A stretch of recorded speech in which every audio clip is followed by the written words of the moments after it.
Portanto, vamos abrir então a Bíblia no Salmo de número 1. Salmo de número 1 é a palavra que o Senhor quer ministrar aos nossos corações nessa manhã. Como é feliz aquele que não segue o conselho dos ímpios, não imita a conduta dos pecadores, nem se assenta na roda dos zombadores. Ao contrário, a sua satisfação está na lei do Senhor, e nessa lei medita dia e noite. É como árvore plantada à beira de águas correntes, dá fruto no tempo certo, e suas folhas não murcham. Tudo o que ele faz prospera. Não é o caso dos ímpios. São como palha que o vento leva. Por isso, os ímpios não resistirão no julgamento, nem os pecadores na comunidade dos justos. Pois o Senhor aprova o caminho dos justos, mas o caminho dos ímpios leva à destruição. Pai, nós estamos aqui com o coração desejoso de que o Seu Espírito fale conosco e nos transforme aqui nesse dia. Sabemos que dependemos completamente da Sua manifestação, do Seu ensino, do Seu toque, da Sua palavra, e pedimos a Ti, Deus, que tenhamos ouvidos que ouçam a Sua voz.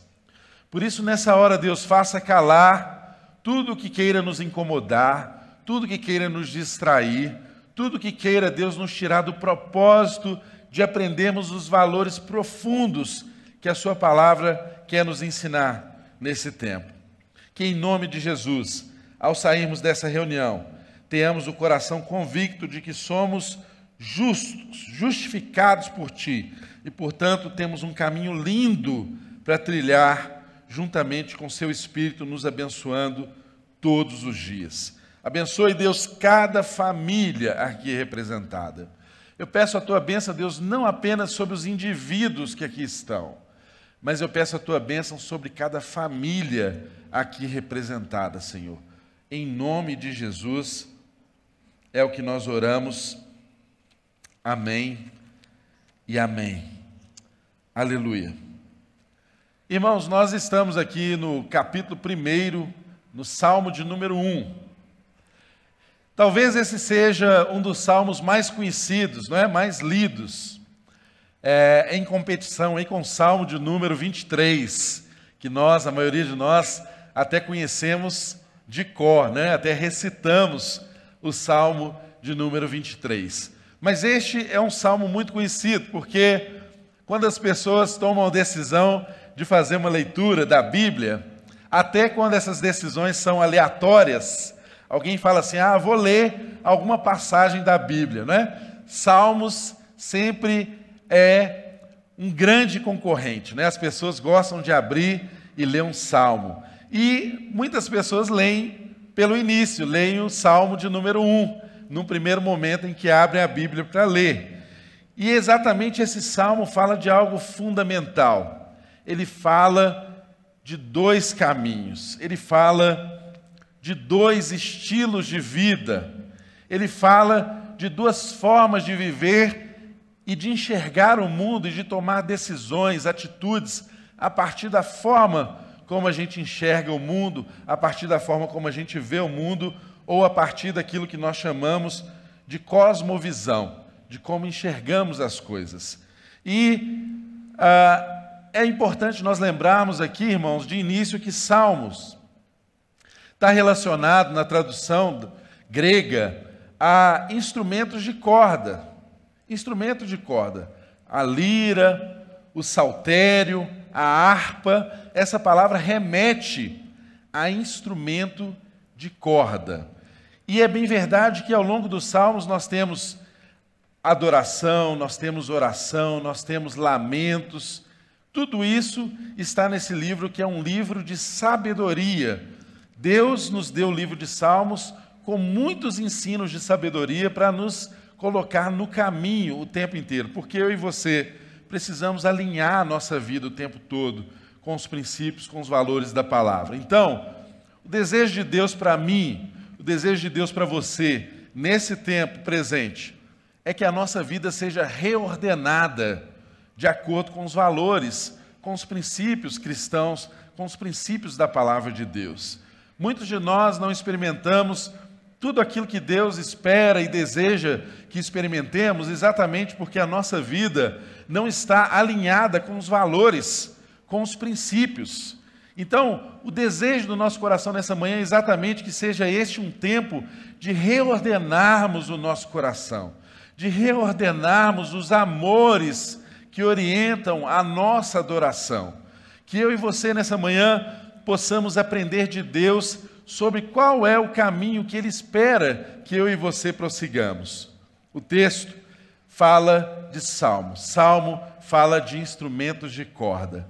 E é tão interessante a gente usar, enquanto eu pensava nesse texto, eu lembrava que os instrumentos de corda, eles produzem o seu melhor som quando eles estão tensionados, não é verdade?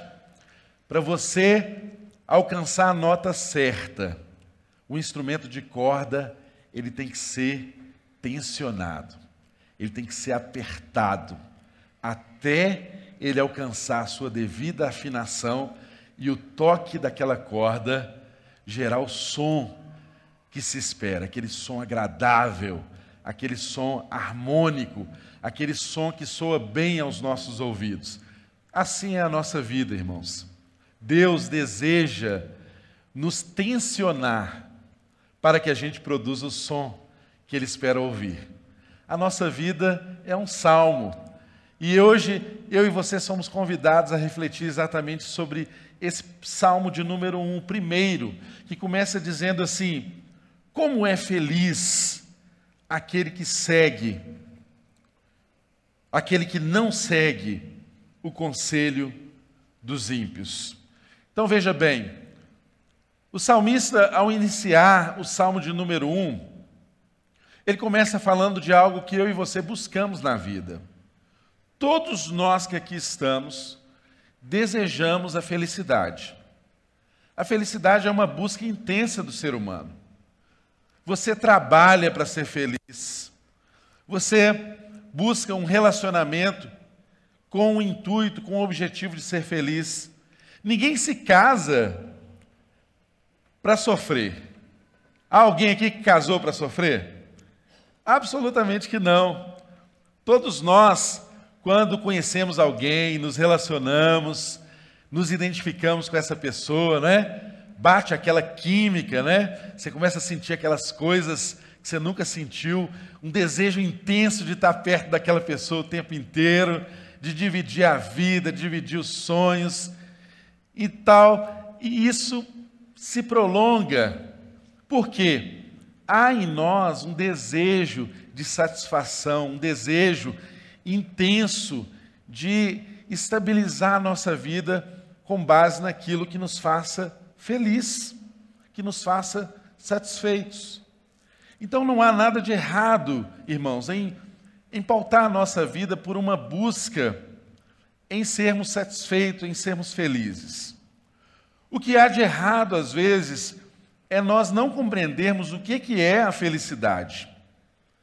O que é, de fato, ser feliz? O que é, de fato, ser satisfeito? O que é, de fato, encontrar essa estabilidade que é exatamente o projeto de Deus para as nossas vidas. Deus não quer que a gente seja triste, que a gente seja frustrado. Não, Ele deseja que a gente tenha felicidade. Só que felicidade para Deus é uma coisa muito diferente do que é felicidade para nós.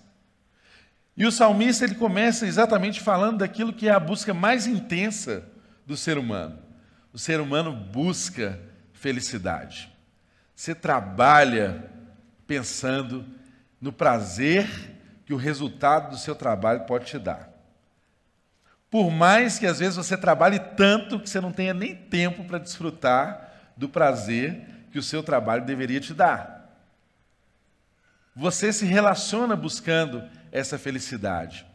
Você se entrega para a vida, você trabalha para Deus, você usa os dons que Deus deu a você na vida, querendo buscar essa intensa satisfação, esse desejo de ser completo, feliz. E o texto nos diz que o homem pode ser feliz. E ele começa exclamando: como é feliz uma pessoa que... Aí ele dá algumas negativas para nos ensinar o caminho certo. Ele nos ensina alguns nãos, para que a gente compreenda qual é o sim de Deus na nossa vida. Entenda que felicidade para Deus é um caminho objetivo. Felicidade para Deus não é uma subjetividade, não é algo que dependa do que a gente sinta, porque aquilo que está amarrado ao que a gente sente é muito vulnerável, é mutável, porque o que é felicidade para mim pode não ser para você, é um conceito subjetivo. Agora, para Deus, felicidade, bem-aventurança, é algo objetivo, é lógico, é formatado, você consegue entender, não depende de pessoas, porque depende de um padrão objetivo de Deus. Deus diz que isso é feliz, por isso que às vezes nós não compreendemos como que alguém que chora por causa dos seus pecados, segundo o livro de Mateus, segundo o que Jesus nos ensina no Sermão do Monte, ele chama essa pessoa de bem-aventurado. Bem-aventurados que choram, bem-aventurados que são perseguidos por causa da justiça, bem-aventurados os mansos, os humildes. Então nós às vezes não enxergamos a bem-aventurança, a felicidade, naquilo que Deus enxerga. Por quê? O ponto de vista de Deus é um ponto de vista objetivo, diante daquilo que Ele entende que é ser feliz, e que muitas vezes é diferente das nossas expectativas, do que o nosso coração espera e entende por felicidade. Então, o que Deus quer fazer é ordenar o nosso coração, para que o nosso pensamento passe a ser os pensamentos dele, e a gente comece a experimentar a felicidade que Ele tem para nós, que é uma felicidade do caminho. Irmãos, é a felicidade do caminho, não é a felicidade do fim do caminho. É a felicidade que nós encontramos enquanto caminhamos com Deus.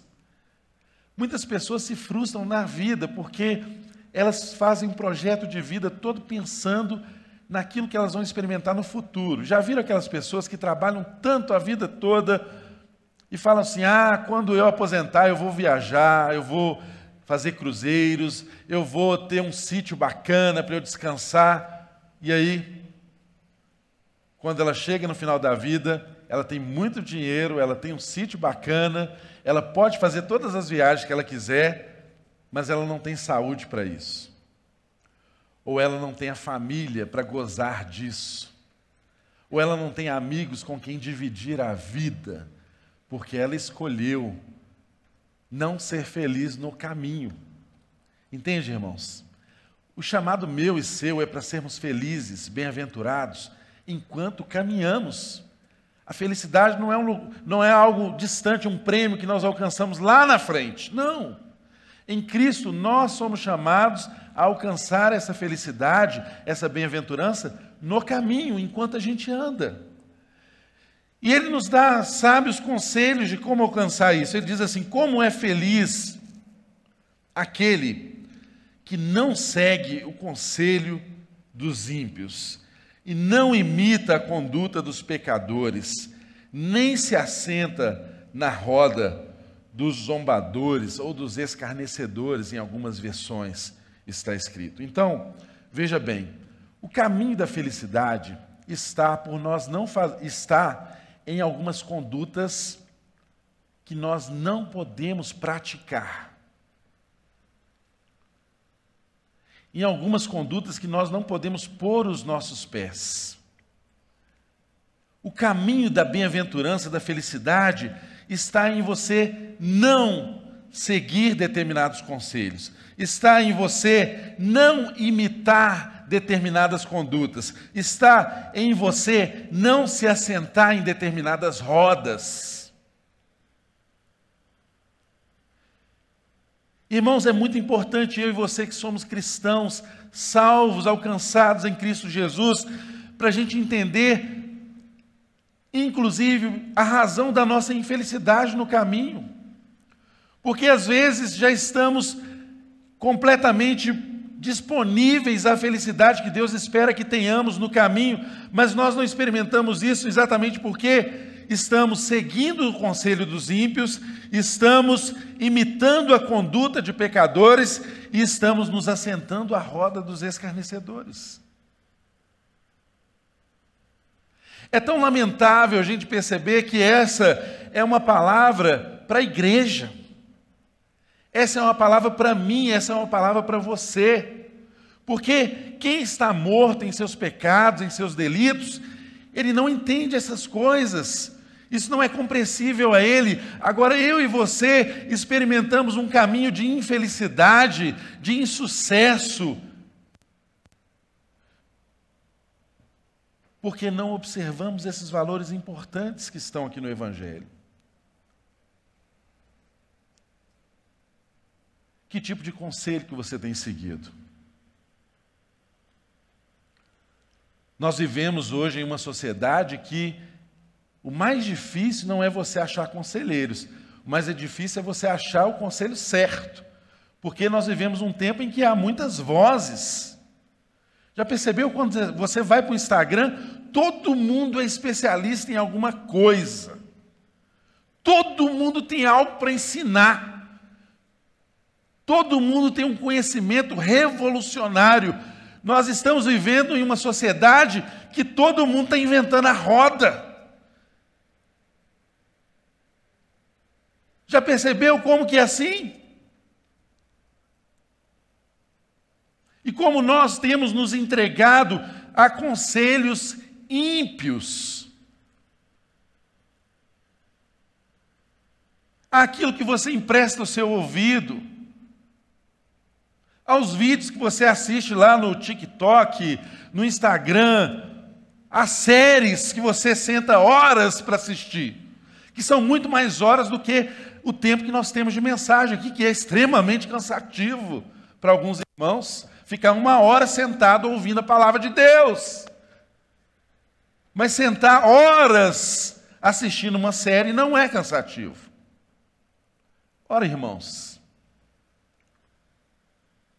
você está sendo o tempo inteiro formado, forjado em uma visão de mundo. A arte, ela sempre é intencional. Alguém que pensa um filme, antes de você assistir esse filme, ele sabe qual é a visão de mundo que ele quer comunicar. Quais são os ideais, quais são os valores. A que você tem dado ouvidos? Quais conselhos você tem seguido? São conselhos do ímpio? De alguém que despreza Deus? De alguém que ignora a existência de Deus? Que se porta como se Deus não existisse, como se Deus não julgasse, como se Deus fosse irrelevante? É a esse tipo de gente que você entrega os seus ouvidos? É esse tipo de conselho que você ouve? Sabe, irmãos, eu falo assim, rasgando o coração para os irmãos, porque a gente percebe dentro da igreja que até mesmo quando as pessoas nos procuram para buscar um conselho, elas já ouviram outros conselheiros, a maioria das vezes ímpios, que já formaram na mente delas um conceito e uma decisão, e elas querem ouvir o pastor para ver se ela encontra ali alguma coisa para justificar a decisão que ela já tomou. E aí, quando você diz segundo a palavra, a pessoa não tem ouvidos para aquilo. Por quê? Porque segue o conselho dos ímpios. E aí imita a conduta dos pecadores, porque a gente vai ouvindo e a gente vai seguindo aquilo que a gente ouve. Inclusive, é um termo muito usado nas redes sociais, né? Nós temos seguidores. Pessoas que seguem. Pessoas que ouvem e seguem. Seguidores.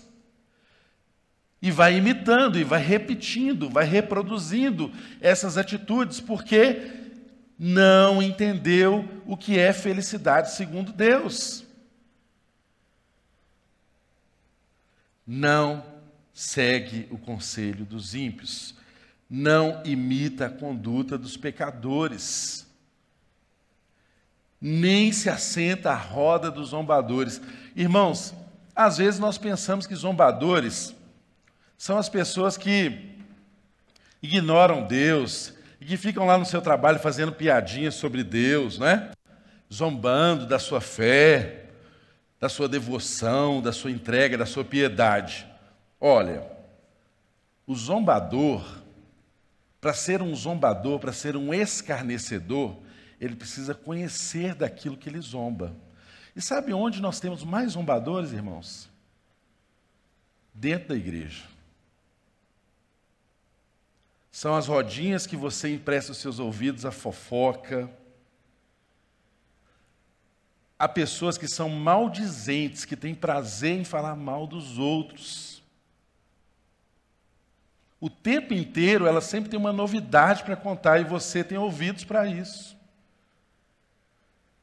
Aí, essas pessoas que são escarnecedores, estão do seu lado e você chama de irmão, eles formam em você um conceito errado do seu outro irmão que você nem conhece, que você não se aproximou, que você não relacionou. E aí, você se pega às vezes com antipatia de pessoas que você nem se deu a oportunidade de conhecer, de conviver, de conhecer o que ela passa, o que é a vida dela. Porque ela é daquela forma, porque ela age assim, porque você não se aproxima. Você forma o seu conceito com base naquilo que você ouviu e nas rodas onde você está assentado. Irmão, como que notícia falsa, fofoca, atrai o ouvido das pessoas, não é? Quem dera se as pessoas, se fake news tivesse... Se a palavra de Deus tivesse a mesma audiência que fake news tem, né? Como o povo gosta de notícia falsa. Como o povo gosta de falar mal da vida dos outros. Como o povo gosta de imprimir juízo sobre as pessoas sem conhecê-las, sem conviver com elas. Então, irmãos, entenda, o caminho da felicidade que Deus está propondo para mim e para você é um caminho que a gente fecha os ouvidos para os conselhos dos ímpios. É um caminho em que a gente não segue o caminho de pecado. E é um caminho em que eu e você não nos assentamos à roda de quem escarnece. De quem é um zombador. Porque o zombador, ele conhece a priori. Ele zomba do que ele conhece. Não é alguém que é um descrente total e que não sabe sobre Deus e que não sabe... Não, não é. Porque às vezes nós somos tendentes a pensar assim. Quem zomba tem algum nível de conhecimento para escarnecer. Então não entregue os seus ouvidos a isso. Seja alguém que pratica o bem, que fala... Quando você não tem nada para dizer sobre a pessoa, não diga nada, mas não fique falando mal. Encontre nas pessoas a beleza delas, ressalte a beleza, ressalte os dons, ressalte aquilo que tem de bom, porque, a bem da verdade, se a gente quiser encontrar defeito, irmão, quem vai se salvar aqui? Quem vai se salvar em qualquer lugar? Somos todos pecadores, carentes da glória de Deus. Pecamos e precisamos de Deus em nós para sermos transformados. Veja bem, não segue o conselho dos ímpios. Não imita a conduta de pecadores, ainda que eles tenham nome de irmão. E não se assente à roda dos escarnecedores, ainda que eles conheçam bem a Bíblia, porque às vezes os maiores escarnecedores são os que conhecem bem a Bíblia, mas poucos se relacionam com Deus da Bíblia. O texto nos ensina que, verso 2, ao contrário, a sua satisfação, falando daquele que é feliz, daquele que é feliz segundo Deus, ao contrário, a sua satisfação está na lei do Senhor. E nessa lei medita dia e noite. Olha, se nós não temos alegria, felicidade, satisfação em ouvir conversa torta, em seguir maus conselhos, em nos assentarmos à roda de quem escarnece, a nossa alegria começa a estar na lei de Deus. Se nós meditamos e conhecemos a lei de Deus dia e noite. Como que é isso? Significa que você vai para um mosteiro, que você vai se isolar, como alguns irmãos já fizeram, não é? Em outros tempos? Não, não necessariamente isso. Eu até acredito que alguns dos que se isolaram também alcançaram isso. Não é uma crítica que eu faço a isso. Mas o que eu estou dizendo é que eu e você precisamos entender que a nossa satisfação, ela está em Deus. Então, se você, meu irmão, não se esforça o mínimo para ler a Bíblia, conhecer quem é Deus, porque Ele se revela, é neste livro, é nessa palavra, você nunca vai encontrar prazer nisso, porque você não tem iniciativa. Você não dá o primeiro passo. Meditar na lei do Senhor.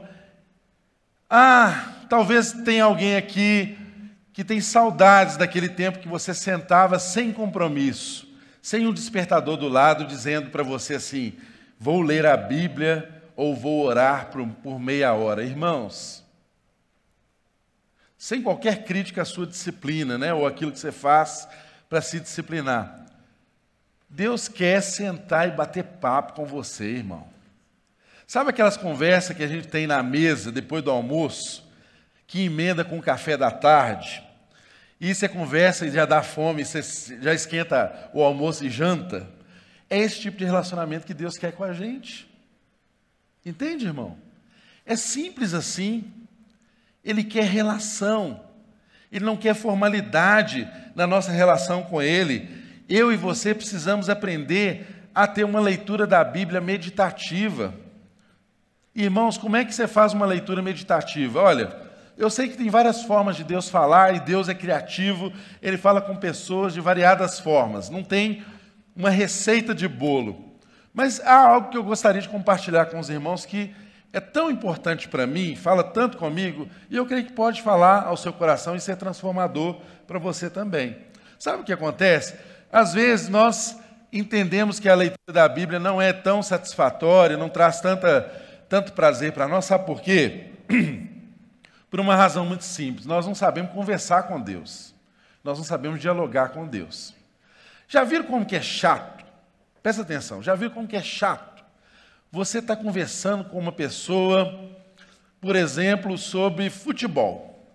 Aí você está falando do time da Copa, que classificou, né? Você entende que aquele time tem uma qualidade maior, que ele vai avançar.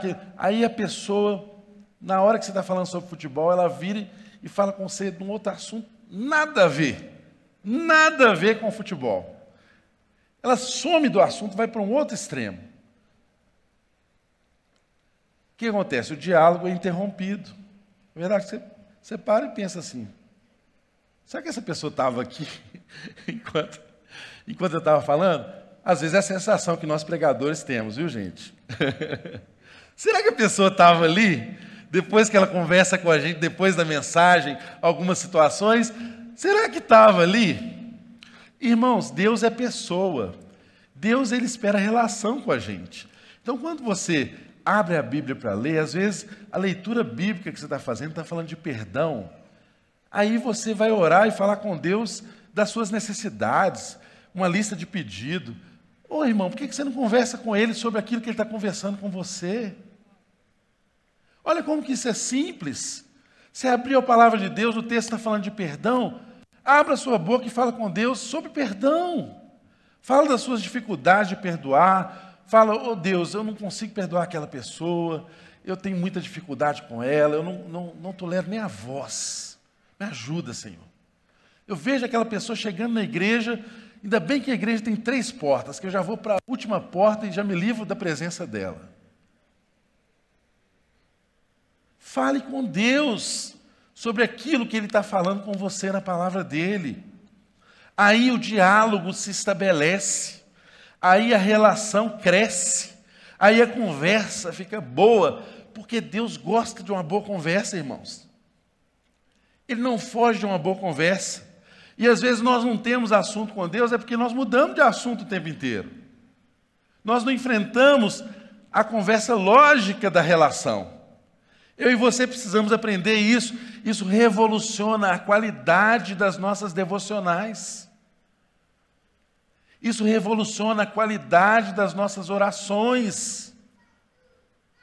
Você vai falar com Deus daquilo que Ele está te falando. Aí você vai silenciar em algum momento e ouvir Deus te ensinando sobre aquilo que Ele está falando com você.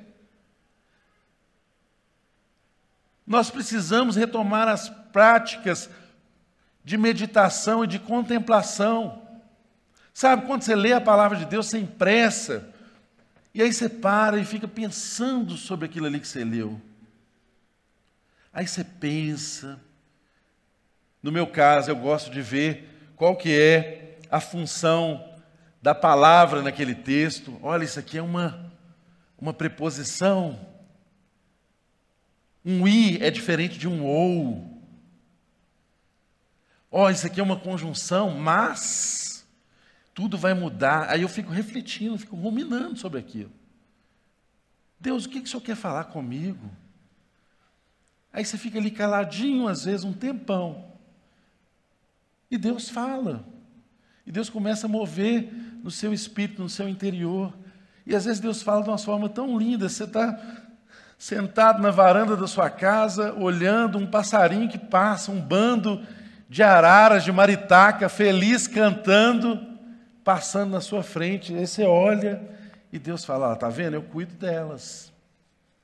Por que você está aí ansioso? Olha como que o voo delas é bonito, olha como que elas estão organizadas, cantando felizes, porque mais um dia amanheceu. Elas não têm celeiros, elas não têm emprego bom, né? Elas não plantam, elas não colhem. Aliás, colhem, né? Elas só não plantam. E eu cuido delas, não vou cuidar de você? Então, entende, irmãos, como que Jesus, Ele usava desses elementos que estavam à volta das pessoas, para as pessoas lerem o que Deus estava falando. Eu e você precisamos ter uma leitura da vida assim. O nosso devocional tem que ter esse tipo de qualidade, de nós pararmos e refletirmos, e esquecermos do celular enquanto fazemos isso. Porque hoje em dia, irmãos, acontece algo muito terrível. A gente vai fazer devocional, e a gente às vezes faz devocional ouvindo o que Deus falou para outras pessoas. Você quer se alimentar do que Deus está falando com o Hernandes Dias Lopes, com o que Deus está falando com Augusto Nicodemos, com o que Deus está falando com o pregador da sua preferência? Não! A palavra de Deus, ela é viva. Não que Ele não tenha falado com esses homens de Deus, é claro que Ele fala, mas Ele deseja relacionar com você diretamente. Eu e você precisamos entender que é necessário encontrar satisfação nisso, e há um caminho para ser satisfeito nisso. É um diálogo estabelecido, é uma relação construída. Aí eu tenho prazer, aí eu gosto, a conversa é boa. Já viu? Conversa boa que a gente não termina, né? Às vezes a gente termina o culto aqui, fica uns irmãos, a gente tem que empurrar eles para fora da igreja, apagar a luz, porque a conversa é boa. A gente não quer ir embora, a gente quer ficar conversando. Porque tem relação, tem encontro de desejo, de vontade, de sonhos, tem notícia para contar, tem novidades. Isso é relação. O nosso Deus quer ter conosco relacionamento. Ao contrário, a sua satisfação está na lei do Senhor, nessa lei medita dia e noite. O texto diz no verso 3, é como árvore, falando do feliz, do justo, ele é como árvore plantada à beira das águas correntes. Dá fruto no tempo certo, e as suas folhas não murcham. Tudo que faz prosperará. Aí você lê esse quadro e fala assim, ah, Deus, como eu queria ser assim. Como eu queria, Senhor, ser como essa árvore plantada às margens do ribeiro ou à margem das águas correntes. Irmãos, da varanda da minha casa, eu vejo um vale. E quando chega a determinadas épocas do ano, aquelas épocas secas, né? Agosto, que tem pouca chuva, eu consigo saber exatamente onde está o curso do rio que tem nesse vale, sem ver o rio. Sabe por quê? Porque no curso do rio todas as árvores ficam verdinhas.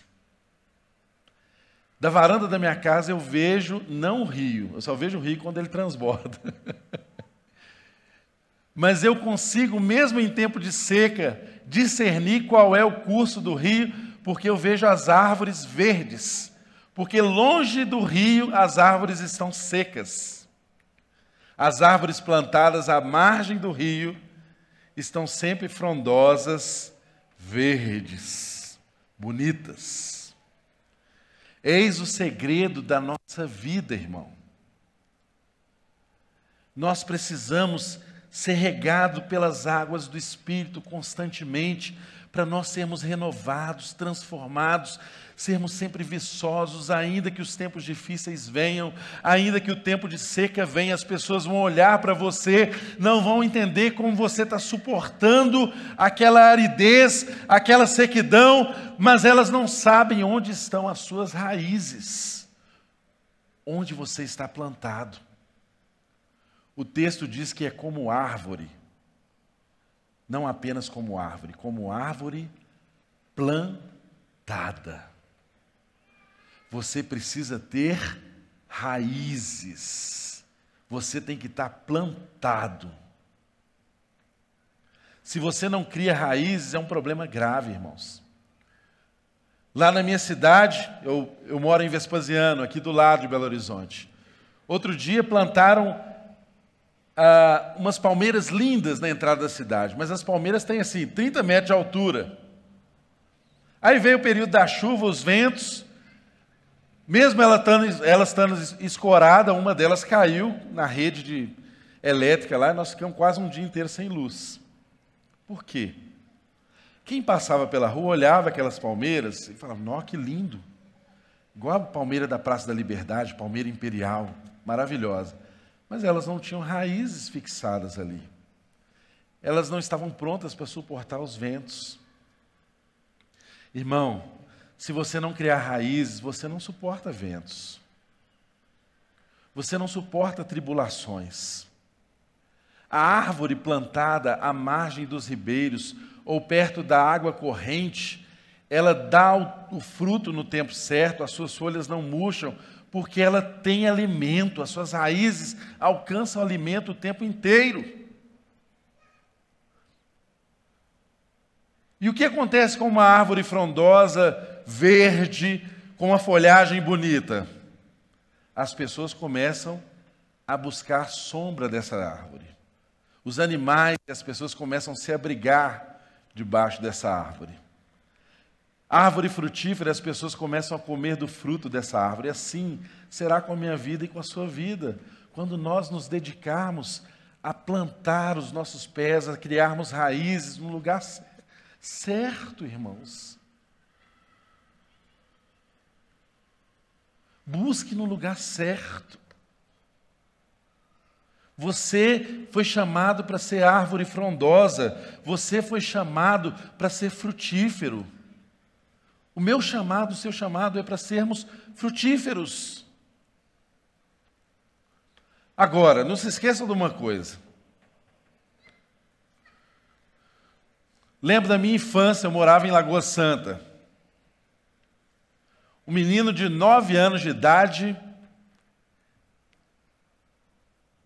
O meu bairro era limite da área urbana. Logo depois do meu bairro só tinha sítio, fazenda. E uma das coisas que eu mais gostava de fazer em épocas do ano como essa agora era sair, colher manga, frutas da época, né? Jabuticaba, agora há pouco deu, não é? Como era gostoso, irmãos. E quando chega a época do ano que a mangueira está próxima da manga, ela dá os seus primeiros frutos. Como é bonito a gente olhar para uma mangueira, né? Ela fica frondosa, ela renova a sua folhagem, não é? A sombra da mangueira é tão gostosa, é gostoso ficar ali debaixo, não é? Da sombra da mangueira. A gente fazia isso demais, irmãos, mas me vem à memória uma coisa que eu fazia muito também. A gente ficava, eu e os meus colegas, disputando quando a gente achava uma mangueira que estava amadurecendo as primeiras mangas.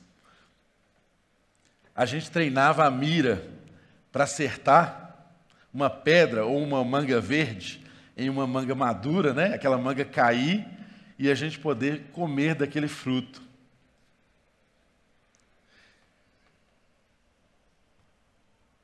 Árvores frutíferas levam pedradas. Quando eu e você produzimos frutos, nós estamos suscetíveis a levar pedradas para entregar fruto. Quando os frutos amadureciam, a gente não ficava esperando a manga cair no chão para colher, não. A gente subia em cima do pé de manga e fazia o quê? Hoje, se eu só subir no pé de manga, ele já cai, né? Não precisa de muito esforço. Mas a gente subia e, ó, saculejava o pé de manga, caía aquele tanto de manga, né? Eu preferia mangubá, ainda continuo preferindo. Deliciosa. Pequenininha. Você chupa umas 50 de uma vez, né? Então a gente fazia isso, balançava o pé, ou seja, o pé de manga sofria uma ação. Ele levava pedrada, ele era saculejado para entregar o seu fruto. Então, irmãos, não pense que depois de você frutificar, de Deus fazer a obra na sua vida, você está conectado a Ele, plantado como árvore às margens dos rios, que tem a folhagem bonita, que produz fruto. Não pense que tudo vai bem, não. As pessoas vão desfrutar da sua sombra e vão jogar pedra em você para comer do seu fruto. E você vai continuar sendo árvore. Porque você foi chamado para ser sombra para as pessoas e você foi chamado para frutificar na vida das pessoas. Eu jogava pedra na mangueira. No outro ano ela estava produzindo mais frutos. E vai ser assim na minha vida e na sua vida. Se nós estamos plantados no lugar certo, criamos raízes, o fruto que sai de nós, ele é renovado, incessante, transforma pessoas, a sua sombra alcança a vida das pessoas. Tem gente precisando descansar debaixo da sua sombra. E você vai ser sombra para essas pessoas. E depois elas serão sombra para outras pessoas. Vão frutificar na vida de outras pessoas. O movimento é esse. E o texto continua para nós encerrarmos. Ele diz assim: não é o caso dos ímpios. Os ímpios são como palha que o vento leva. Por isso os ímpios não resistirão no julgamento, nem os pecadores na comunidade dos justos. Pois o Senhor aprova o caminho dos justos, mas o caminho dos ímpios leva à destruição. Nós dissemos aqui que ele está comparando dois caminhos. O caminho do justo é um caminho de uma árvore plantada, uma árvore que frutifica, uma árvore que dá sombra, mesmo que em algumas circunstâncias ela receba pedradas. ela continua sendo árvore frutífera. Já o caminho dos ímpios, a linguagem, a figura que é usada aqui, está relacionada ao trigo. Irmãos, o trigo na eira, quando ele era colhido, ele era levado para um lugar alto, que ventava, alto e plano. Aí sabe o que o agricultor fazia para separar a palha do trigo? Ele batia a pá e jogava para cima. Aí o que era grão de trigo caía. O que era palha, o vento levava. A linguagem é exatamente essa. Os ímpios são como palha que o vento leva. Eles não permanecem. E a reflexão que fica para mim e para você é exatamente essa. Será que o que nós produzimos são obras de impiedade? Porque se o nosso caminho, se o nosso rastro na história está produzindo obras de impiedade, saiba que um dia a pá vai ser batida nisso. E o que nós olhamos achando que é só trigo, não é. Tem palha no meio. E olha que quem fará isso é o próprio Senhor Jesus. O texto nos ensina lá em João, em Mateus, aliás, João diz em Mateus, capítulo 3, quando ele fala do batismo, ele fala de frutificar, ele faz uma crítica, quando ele chama aqueles saduceus que estão ali acompanhando de raça de víboras, e diz a eles, olha, quem vos induziu a fugir da ira vindoura, deem fruto que mostrem arrependimento. Ele traz essa repreensão, João traz essa repreensão àqueles que estão acompanhando ele, lá em Mateus capítulo 3. Aí ele diz em Mateus 3,10, olha o que está escrito, irmãos, está escrito assim, o machado já está posto à raiz das árvores, e toda árvore que não der bom fruto será cortada e lançada ao fogo. Palha só serve para queimar. O que não é trigo de Deus vai queimar. E ele diz assim, verso 11, eu batizo com água para arrependimento, mas depois de mim vem alguém mais poderoso do que eu, tanto que não sou digno de nem levar as suas sandálias. Ele os batizará com o Espírito Santo e com fogo. Agora presta atenção no verso de número 12. Diz assim, ele traz a pá em sua mão e limpará a sua eira, juntando seu trigo no celeiro, mas queimará a palha com fogo que nunca se apaga. Irmãos, eu e você não podemos viver como os ímpios. Porque sabe como que os ímpios vivem? Eles vivem como se não houvesse um dia de juízo. Como se eles não fossem prestar contas a Deus. Mas a palavra nos ensina que um dia a pá vai ser batida. Tudo vai ser jogado para o ar. O que eu e você estamos produzindo que seja palha, o vento vai levar e vai servir apenas para ser queimado. Só o trigo é que se aproveita. Hoje nós vivemos esse tempo maravilhoso da graça, em que não cabe a nós fazer separação, o que é joio, o que é trigo. Isso não é obra nossa, mas um dia o nosso Senhor virá e trará juízo. E Ele vai separar o que é do que não é.